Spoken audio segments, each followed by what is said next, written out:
Northern regions, Mrs Anjali Singh chairperson CIA northern regions, हमारे दीपन गर्ग जी जो कि सीआईए हिमाचल प्रदेश के हमारे अध्यक्ष हैं, सभी हमारे साथीगण, हमारे परिवार के सदस्य, आप सभी हमारे परिवार के सदस्य हैं।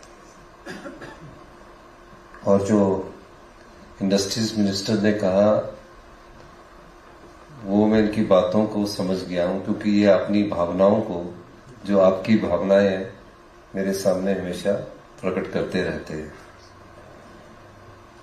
मैं थोड़ा सा आपसे बात इस संदर्भ में करना चाहता हूं कि हिमाचल को समझना बहुत जरूरी है, और आप समझते भी हैं, इतने साल से आपने इंडस्ट्रीज लगाई है। हिमाचल 3 पार्ट्स में बटा हुआ है। हमारी जो इंडस्ट्रीज है वो सिर्फ एडजॉइनिंग पंजाब हरियाणा के बॉर्डर पर है, और वहां होगी भी इसलिए क्योंकि जो प्लेन इलाका है वो इतना ही है हमारे पास। हमारे पास 10% प्लेन लैंड है, जबकि उत्तराखंड के पास 50% मैदानी इलाका है, तराई वाला क्षेत्र है। हमारे पास 90% हिल है, चाहे वो शिवालिक हिल्स है, चाहे मिड हिमालय है या पीक हिमालय है। 68% फॉरेस्ट कवर है, यानी कि वहां हम इंडस्ट्रीज लगा ही नहीं सकते, क्योंकि 68% हमारे पास फॉरेस्ट कवर है। स्नो बोन्ड एरिया हमारे पास मोर देन स्विट्जरलैंड है। ग्लेशियर्स है, 36% हमारे पास स्टेट के पास ग्लेशियर्स है। We are the water wall of the northern India. Punjab से कोई भी नदी ओरिजिनेट नहीं होती, क्योंकि पहले हम पंजाब के पार्ट थे। 5 नदियां जो है वो हिमाचल से ओरिजिनेट होती है, चाहे ब्यास है, सतलुज है, यमुना है, रावी है, चिनाब है। 5 रिवर्स हमारी हिमाचल के ग्लेशियर से ओरिजिनेट होती है। We are the lungs of the northern India, मतलब हम नॉर्दर्न इंडिया में जो हवा है वो भी हिमाचल से देते हैं। अब इंडस्ट्री पार्ट सिर्फ 10% पर है। पहले तो हमको उसको सस्टेन करना है कि हमारी जो एयर क्वालिटी है वो बेस्ट रहनी चाहिए, और जो हमारी पानी है वो उस नॉर्दर्न इंडिया में जाना चाहिए। ये बात मैं कुछ आपको इसलिए लाना चाहता हूँ, अतीत में और वर्तमान में क्या परिस्थितियां, उसका व्याख्यान करना चाहता हूँ। बाकी मैंने आपकी मांगों को सुना है, उसके बाद आता हूँ अपनी समस्या पर। तो आपकी समस्या पर उसके बाद क्या राइट है। हिमाचल बना 1948 में, फिर स्टेटहुड बना 1971 में, तब हम पंजाब के पार्ट थे। आज 14,000 megawatt renewable power, hydro power Himachal Pradesh के पास है। आज हमारे पास इतनी पावर होने के बाद भी जो स्टेट्स के राइट्स है, उसमें हमको स्टेट्स के राइट्स पे हमें नहीं मिलता। हमें सिर्फ 12% फ्री रॉयल्टी मिलती है। हमने कहा जब हमारे पावर प्रोजेक्ट फ्री हो जाए, कोई भी इंडस्ट्रियलिस्ट कर्ज मुक्त हो जाए और उसके बाद वो प्रॉफिट भी कमा ले, तो उसके बाद वो 50% हमें फ्री रॉयल्टी दे। हमें नहीं मिलती, क्योंकि वो बड़ी, उस समय हम गरीब प्रदेश थे। जब आजाद हुआ देश तो 7% लिटरेसी रेट है, आज हाईएस्ट है, नंबर 1 है, 99.30 यहां लिटरेट लोग हैं। अब अपने अधिकारों की तरफ वो सोचने लगे हैं। अब जब अधिकारों की तरफ सोचते हैं तो वो बोलते कि हमारे पास क्या वेल्थ है, हमारे पास रॉ मटेरियल क्या था। आपको जो हमारे साथ प्लेन इलाके में इंडस्ट्रीज, आपको रॉ मटेरियल लाना पड़ता है, ट्रांसपोर्टेशन पर खर्च होता है, कितनी जगह आपके टोल टैक्स लगते हैं, कई खर्चे आपके हिडन खर्चे भी उसके साथ जुड़ जाते हैं, और फिर आपकी इंडस्ट्रीज में सामान आता है। अब हमारे पास रॉ मटेरियल उस समय के अनुसार क्या था। हमारे पास रॉ मटेरियल था वाटर, फिनिश गुड था इलेक्ट्रिसिटी। अब थर्मल पावर प्रोजेक्ट जब लगता है तो उसमें थर्मल में कोयले की जरूरत होती है, ट्रांसपोर्टेशन की जरूरत होती है, उसमें तो टैक्स लगा सकते हैं, सेस लगा सकते हैं, और हमको अधिकार ही नहीं है। रॉ मटेरियल हमारा, जिस पर कभी कोई टैक्स नहीं लगना है, क्योंकि वो तो भगवान के ऊपर निर्भर है, जितना बरसेगा उतना ज्यादा बिजली पैदा करेगा। हम कह रहे हैं कि हमें उसको 40 साल बाद वापस दे दो, वो नहीं दे रहे। हम उसकी लड़ाई को भी लड़ रहे हैं। हम कह रहे हैं कि चलो आप कर्जा मुक्त होने के बाद 50% फ्री रॉयल्टी दे दे, वो नहीं दे रहे हैं। और हमसे एक्सपेक्ट करती है केंद्र सरकार भी और आने वाली जो लोग हैं कि हम हर चीज को सहन करें। अगर देश में कुर्बानी देने की बात आई तो हमारी जनसंख्या के हिसाब से 4 परमवीर चक्कर किसी राज्य ने जीते तो हिमाचल प्रदेश है। इकोलॉजिकल सर्विस जो हम नॉर्दर्न इंडिया को देते हैं इकोलॉजिकल सर्विस के रूप में 90,000 करोड़ रुपए की हम हर साल देते हैं। अभी पिछले दिनों मेरी मीटिंग हुई, CR Patil ji water resources minister थे, हरियाणा गवर्नमेंट थी, हरियाणा गवर्नमेंट थी, दिल्ली गवर्नमेंट थी, राजस्थान गवर्नमेंट थी। उन्होंने कहा कि हमें पानी चाहिए। हमने कहा हम पानी देंगे आपको। उन्होंने कहा कि पानी देंगे, मैंने कहा आप बना लीजिए, पानी ले लीजिए। कहा जब बिजली बनेगी उसके पैसे आप देंगे। और भारत सरकार का देखिए, भारत सरकार कह रही है कि हम ये नेशनल इंपॉर्टेंस का प्रोजेक्ट है, 90% पैसा उस पानी को ले जाने के लिए हरियाणा, दिल्ली और गुड़गांव को देने के लिए हम देंगे, लेकिन जो बिजली पैदा होगी उसके पैसे हिमाचल प्रदेश की सरकार देगी। मैंने उसको मना कर दिया। मैंने कहा भी ऑस्टिस बने हमारे लोग, रोशन हो पूरा नॉर्दर्न इंडिया, उजड़े हमारे लोग। राजस्थान में एक किसी ने गोली चलाई, सारे आके आज हिमाचल प्रदेश में बस के अपना बोनोफाइड सर्टिफिकेट नहीं ले सकते क्योंकि वो ऑस्टिस बन गए। हमने कहा कि वो बेकार हो गए। पूरे नॉर्दर्न इंडिया को पानी हम दे रहे हैं, रोशनी हम दे रहे हैं, और फिर हमारी बजट से जो संवैधानिक अधिकार है, कॉन्स्टिट्यूशनल राइट है आर्टिकल 275(1) का, जिसमें कहा गया था राज्य के आय और व्यय के बीच को अंतर को पाड़ने के लिए हमें RDG दी, वो भी बंद कर दी। अब हमारी लड़ाई चल रही है और उस लड़ाई में हम ये कह रहे हैं कि आप हमें हमारा हक दीजिए। हमारी जनसंख्या 75 लाख है, हम घटने शुरू हो चुके हैं, यानी कि हमारी डिक्लाइनेशन में पॉपुलेशन जानी शुरू हो चुकी है। ये सब चीजें वास्तविकता में जब एक चीफ मिनिस्टर अंदाजा लगाता है तो उद्योगों की बात भी आती है उसमें। लेकिन ये चीजें मैं इसलिए बताना चाहता हूं आपको, कई बार इंडस्ट्री मिनिस्टर्स आके मेरे पास अपनी भावना व्यक्त करते हैं कि ये कर दीजिए। दीपन गर्ग जी भी आते हैं हमारे पास, बोलते हैं हम करना चाहते हैं, आप हमारे परिवार के लोग हैं। चीफ मिनिस्टर होकर तो मैं आपको बहुत कुछ देना चाहता हूं, पर मेरे को साथ में फाइनेंस मिनिस्टर भी हूं। अब फाइनेंस मिनिस्टर मैं हूं, फाइनेंस मिनिस्टर के कारण मेरी जेब में अगर 100 रुपये आ रहा है और मेरा खर्चा 170 रुपये हो रहा है, तो मैं उसका 70 रुपये उधार उठा रहा हूं, फिर पूर्ति कर रहा हूं। ऐसा नहीं है कि, और GST के कारण भी थोड़ा सा स्टेट को नुकसान हुआ है, क्योंकि कॉम्पिटेंस ऑफ टैक्स की पावर हमारे हाथ से चलेगी, हम टैक्स नहीं लगा सकते। अब जो इलेक्ट्रिसिटी में सेस लगाया है, जो कि दीपन जी बोल रहे थे कि हमारे से इलेक्ट्रिसिटी में सेस लगाया है, बहुत कम सेस लगाया है वैसे तो, लेकिन आपकी जेब से तो पैसा जा रहा है, ये बात निश्चित है। आपकी जेब से पैसा जा रहा है, आपके प्रॉफिट से पैसा जा रहा है। अभी मैंने बिजली, अभी इनकी मीटिंग हुई मेरी इलेक्ट्रिसिटी रेगुलेटरी कमीशन से, उन्होंने कहा कि हम बिजली का बिल बढ़ाएंगे। मैंने क्यों बढ़ाएंगे तुम? ARR जब मैंने उनका देखा, मैंने कहा कि राज्य सरकार ने बिजली बोर्ड को मदद की है, और इस मदद के हिसाब से अगर आप बिजली का बिल बढ़ाओगे तो हम क्यों करेंगे मदद? तो उनसे भी मेरी चर्चा हुई। मेरा प्रयास ये है, रिफॉर्म्स करके जो बिजली की आपको पूर्ति की जो सप्लाई है वो ठीक मिले। हम ट्रांसफार्मर पर खर्च कर रहे हैं, हम नए कंडक्टर्स पर खर्च कर रहे हैं, और हम स्मार्ट मीटर, जो बिजली की चोरी भी ना हो, उस पर भी कर रहे हैं, फीडर मीटर भी लगा रहे हैं। उसको तो हम 1 साल के अंदर ठीक करेंगे। लेकिन आपको भी उम्मीद होती, अंजलि जी आए हैं, अब ये भी मेरे से कह रहे थे कि आपको कुछ ना कुछ करना पड़ेगा, और मैंने कहा मैं करूंगा, इनको मैं बड़े पहले से जानता हूं।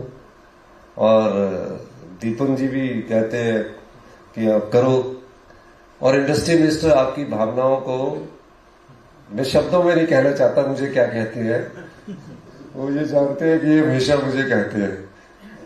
तो फाइनेंस मिनिस्टर होने के नाते मेरे जो हाथ होते हैं ना, थोड़े से बंधे होते हैं। लेकिन मैं आपको बताऊं, अभी मैंने बद्दी के रेलवे के लिए, जिसमें 50%, ये बड़ी विडंबना है हमारे प्रदेश के साथ, और राज्यों में बड़े बड़े प्रोजेक्ट इंफ्रास्ट्रक्चर के आ जाते हैं, मेट्रो आ जाती है और कोई बड़े इंडस्ट्रीज, एयरपोर्ट आ जाते हैं। हिमाचल प्रदेश में कोई भी आजादी के बाद से बड़ा प्रोजेक्ट नहीं आया। हमने बद्दी से पिंजौर और चंडीगढ़ लाइन को जोड़ने के लिए जब बात की, उसमें 50% cost of construction Himachal Pradesh की सरकार दे रही है और लैंड एक्विजिशन भी सरकार दे रही है। मैंने उनको 280 करोड़ रुपए दिया और भी देने की भी बात की है, ताकि बद्दी की इंडस्ट्रीज को माल भाड़े का जो किराया है उसमें थोड़ी सी राहत मिले। पर प्रॉब्लम्स बहुत आ रही है, कभी कोई रोक देता है, 4 लेनिंग ही उनकी पूरी नहीं हो रही। अभी पिछले दिनों मैंने उनको डांटा कि ये हम ही बना लेते हैं, उनके टेंडर ही नहीं पूरे होते एनएचआई के। उस संदर्भ में भी हम कोशिश कर रहे हैं। ये हमारी अतीत और वर्तमान परिस्थिति का मैंने आकलन आपके सामने रखा। अब रहा उद्योगपतियों के लिए, हमारे जो उद्योगपति है, 2-3 चीजें हैं। अगर आप हमारा एनवायरनमेंट देखिए, हमारा नेचर देखिए, हमारी ज्योग्राफी देखिए, हमारी डेमोग्राफी के लिए अगर चीज को सोचते हैं, तो हम आपको जो नए इंडस्ट्रियल सेक्टर हम डेवलप करने जा रहे हैं, वहां हम राहत दे रहे हैं। बल्क ड्रग पार्क में हम 3 रुपए पर यूनिट बिजली दे रहे हैं, एफ्लुएंट ट्रीटमेंट प्लांट दे रहे हैं और लैंड की कॉस्ट का 1 रुपए पर स्क्वायर मीटर के हिसाब से दे रहे हैं। उसी तरह मेडिकल डिवाइस पार्क को भी हम बहुत जल्दी डेवलप करने जा रहे हैं। ये चीजें हम आपको दे रहे हैं। ये तो दे रहे हैं इंडस्ट्रीज में। इंडस्ट्रीज कई पार्ट है। होटल इंडस्ट्रीज में अगर आप आते हैं, हॉस्पिटलिटी सेक्टर में आते हैं, वेलनेस सेक्टर में आते हैं, डेस्टिनेशन मैरिज के लिए आप आते हैं, मैं आपको वादा करता हूं कि 118 की परमिशन में कोई अड़चन नहीं आएगी और सारी आपकी वन टाइम जो सिंगल विंडो, ये वाली सिंगल विंडो नहीं, टूरिज्म की 50 करोड़ से ऊपर की, एक टाइम में आपको हम बोलते हैं कि काम स्टार्ट करिए।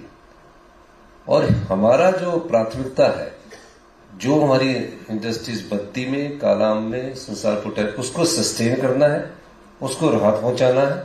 बाकी जो हमारी प्राथमिकता में टूरिज्म फर्स्ट सेक्टर है, जिसमें हम बहुत बड़ा इन्वेस्टमेंट करने जा रहे हैं, 3000 करोड़ रुपए का उसमें इन्वेस्टमेंट करने जा रहे हैं। अगर आप इन्वेस्टमेंट नहीं करना चाहते तो आप हमारे जो इन्वेस्टमेंट वाली बिल्डिंगें बन रही है टूरिज्म की, वेलनेस सेंटर, वही ले लो। वो भी हम डिसइन्वेस्टमेंट करने जा रहे हैं और बहुत अच्छी हाई एंड बनाई है। यहाँ के नेचर को देखकर आप उसको देखिए, विजिट करिए। हमारा रिजर्व प्राइस है, उसमें आप बिडिंग करिए। हम उसको भी डिसइन्वेस्टमेंट करने जा रहे हैं।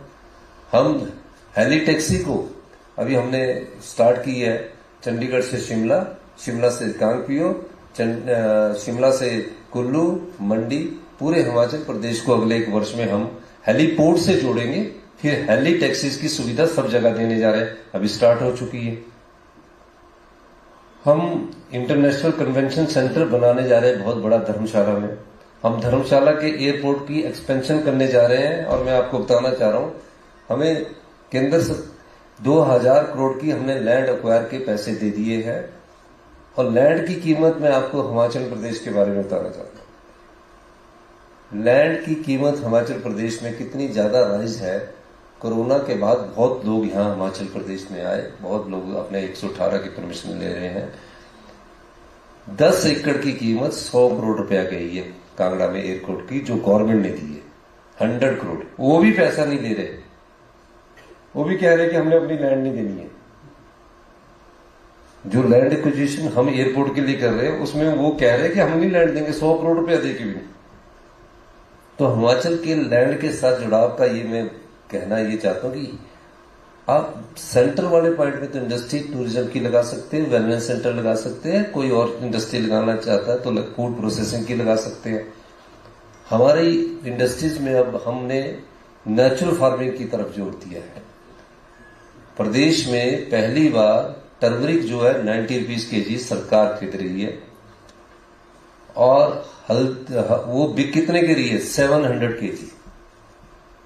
अगर आप प्रोसेसिंग यूनिट लगाना चाहते हैं तो आप लगा सकते हैं। वीट हम 60 रुपीज केजी खरीद रहे हैं, 100 केजी हमारा प्राकृतिक आटा बिक रहा है। मेज हम 40 रुपए केजी खरीद रहे हैं। एक पांगी एरिया है, जो पांगी एरिया का जो भी है वो उस एसडीएम, वो पूरे डिवीजन को हमने वो नेचुरल फार्मिंग डिवीजन डिक्लेयर किया। फूड प्रोसेसिंग इंडस्ट्रीज में आप आएंगे, फार्मा इंडस्ट्रीज में आप हैं, और भी इंडस्ट्रीज में है। एक मैंने कमिटमेंट आपको की थी कि आपको मैंने पैसे देने हैं बिजली के, जो आपके अक्टूबर में, वो मेरे ध्यान में है। थोड़ी सी पोजीशन टाइट है अभी तो, पर आपको मैं इस वर्ष के अंत में कुछ ना कुछ सारा वो आपका जो एरिया है उसको हम देंगे। आपको मैं कहना चाहता हूँ, जो इंडस्ट्री की सिंगल विंडो है वो मेरे को लगता है सिंगल विंडो नहीं है। अगर सभी डिपार्टमेंट के पास आपने जाना तो क्या है कि सिंगल विंडो होगी। उसका मेरा मानना है कि माननीय उद्योग मंत्री जी बैठे हैं, इसको इजी करिए, नॉर्म्स बिल्कुल हटा दीजिए और उसमें कर दीजिए कि आप एक ही बार मीटिंग करें। तो मेरे पास जो सिंगल विंडो में हो तो सारी अप्रूवल हो गया है। अब बेचारा इंडस्ट्री वाला किसी के पास जाएगा, कहाँ धक्के खाएगा, फिर दूसरे के पास जाएगा। इस प्रथा को भी बदलने की जरूरत है। तो आप उद्योग मंत्री जी भी बैठे हैं, डायरेक्टर भी बैठे हैं, तो सिंगल विंडो का मतलब है कि उसके बाद पूरी अप्रूवल हो जाए, फिर दोबारा की ना वो सर्टिफिकेट की जरूरत हो, और उसमें डिपार्टमेंट फैसिलिटेट करे, तब ज्यादा उसका बेनिफिट रहेगा। एक दो बार मैं आपसे चर्चा कर चुका, अगर इसमें कोई अड़चन आती है, कोई लॉ बनाना है, हम उसमें बनाने को तैयार है। दूसरा, इंफ्रास्ट्रक्चर की बात करिए, सड़क की बद्दी में, और हम बद्दी में अभी आपको अंडरग्राउंड डक्टिंग करने जा रहे हैं, जो शिमला में हो रही है ना, अभी आपने देखा होगा, अभी आप आए होंगे तो शिमला डक्टिंग भी करना जा रहे हैं, और उसमें इलेक्ट्रिसिटी की वोल्टेज का जो प्रॉब्लम है उसको भी सॉल्व करने जा रहे हैं। ये मैं आपको आश्वासन देना चाहता हूँ। और जो आपने बोला है थोड़ा बहुत, थोड़े समय और का सहन करिए। मैं आपको एक कहना चाहता हूँ, अगले वर्ष तक हम बिजली में काफी अच्छा आपको रिबेट देंगे। इस वर्ष हमारे 8,000 रुपए हमारी जेब से कट गया है। मतलब पिछले बजट में जो केंद्र सरकार से 8,000 करोड़ रुपए की मदद आती थी वो उन्होंने निकाल ली है। अब मुझे फाइनेंस मिनिस्टर होकर उस 8,000 करोड़ के बाद भी कुछ एडजस्टमेंट करनी है। आपने ग्रीन हाइड्रोजन में आना है, हम आपको बिजली सस्ती देंगे, हम आपको पानी देंगे, हम आपको ग्रीन अमोनिया में आप आना चाहते हैं आप आइए। ये हमारे कुछ चीजें हैं जिसमें आप इन्वेस्टमेंट कर सकते हैं। फूड प्रोसेसिंग, डाटा सेंटर में आना चाहते हैं, डाटा स्टोरेज में आना चाहते हैं, हम बिल्डिंग ही देने को तैयार है, बनी पड़ी है हमारे पास। आप आइए, लगाइए, बिजली उसमें भी सस्ती दे देंगे। ये मैं इसलिए कह रहा हूं कि हमारे पास बिल्डिंग है। आप और देख लीजिए, फूड प्रोसेसिंग में आना चाहते हैं, कई बिल्डिंगें और तैयार है, वो बिल्डिंगें हम बनी बनाई दे सकते हैं आपको। 1,000 करोड़ रुपए की बिल्डिंगें हमारे पास बनी हुई पड़ी है। ये सब चीजें हम दे सकते हैं। लेकिन मैं आपसे को ये आश्वासन देना चाहता हूं कि आप हमारे परिवार के लोग हैं, थोड़े समय का कष्ट है, फिर आगे आपको अच्छी सुविधाएं ही मिलेगी। मतलब आपने इतने साल इस प्रदेश को दिए हैं, इस प्रदेश को आपने इतने साल सींचा है, इस प्रदेश में को आपने कई टैक्स के रूप में पैसे दिए हैं। आपके एहसानमंद हैं हम प्रदेश के, आपके ऋणी हैं। आपको निचोड़ने के लिए नहीं आए हैं, आपको हम सुविधा और सहायता दोनों देना चाहते हैं। मुख्यमंत्री के तौर पर तो मैं आज ही घोषणा कर सकता हूं, पर मेरा जब फाइनेंस मिनिस्टर का दिल अंदर से बोलता है तो थोड़ा सा मुझे रोकता है, तो ये थोड़ा सा रोकता है। लेकिन मेरे मन में आपके प्रति पूरा भाव है, यही मैं आपके साथ कहना चाहता हूं। मैं एक चीज और स्पष्ट कर देना चाहता हूं, किसी भी प्रकार की कोई एक्सप्लॉयटेशन आपसे कोई करता है, कोई एक्सटॉर्शन आपके साथ ऐसे ही करता है, आप मेरे पास सीधे आकर बता सकते हैं। मैंने उद्योग मंत्री जी को भी कहा है, मैंने डायरेक्टर को भी कहा है, अधिकारी को भी कहा है, कोई भी इंडस्ट्रियलिस्ट तंग नहीं होना चाहिए। पहले तो हम उन बेचारों को सुविधा नहीं दे रहे, ऊपर से सरकारी निचोड़ रहे। इन सब चीजों का आपने ख्याल रखना है। टूरिज्म में आप आइए, इस टूरिज्म में हम चाहते हैं कि आप लोग इन्वेस्ट कीजिए। हमारी फर्स्ट प्रायोरिटी, क्योंकि हमारा जो नेचर है, हमारे जो स्नो बोल्ड एरिया है, हमारे पास जो फॉरेस्ट है, इको टूरिज्म है, ये सब चीजों को हम विकसित करना चाहते हैं, आपके सहयोग से विकसित करना चाहते हैं। पर इसके साथ जो इंडस्ट्री जहां लगी है उसको भी हम सस्टेनेबल करने के लिए कृत संकल्प है। यही मैं कहना चाहता हूं। आपने मेरी बात सुनी, आपका बहुत बहुत धन्यवाद। जय हिंद, जय भारत।